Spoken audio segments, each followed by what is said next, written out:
Berikutnya ada AWS CloudFormation. Apa itu AWS CloudFormation?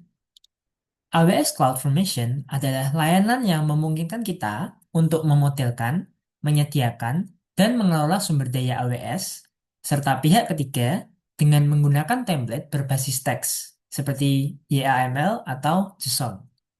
Contoh penggunaannya adalah, misalkan kita ingin membuat aplikasi web dengan EC2 untuk server, RDS untuk database, dan S3 untuk penyimpanan.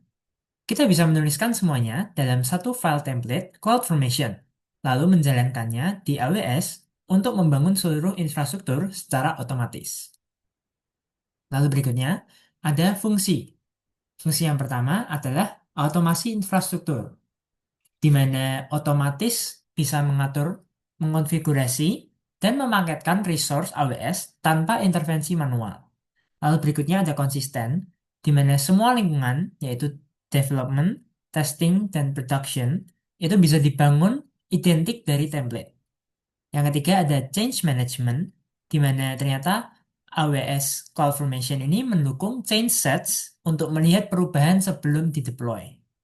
Lalu ada integrasi CI atau CD, continuous integration atau continuous delivery, di mana AWS CloudFormation terintegrasi dengan code pipeline, code build, dan alat CI lainnya.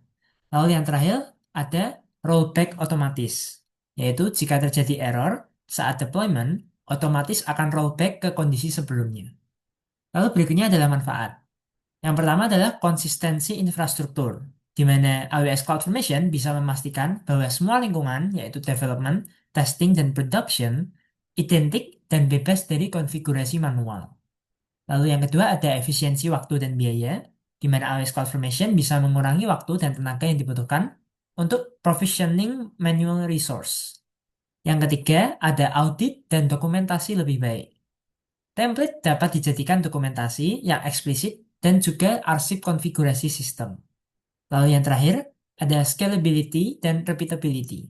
Infrastruktur dapat dengan mudah direplikasi di berbagai wilayah atau region, atau mungkin akun AWS hanya dengan mendeploy template yang sama. Lalu berikutnya ada use cases. Yang pertama ada provisioning multi-tier application.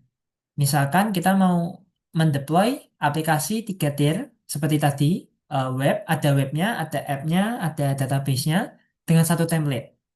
Lalu yang kedua ada disaster recovery, bisa rebuild infrastruktur di region yang berbeda dengan template yang sama. Lalu berikutnya ada blueprint project, di mana template bisa sebagai cetak biru untuk proyek internal yang seragam. Dan yang terakhir, ada automated compliance, membuat stack yang sesuai dengan regulasi atau kontrol keamanan secara otomatis.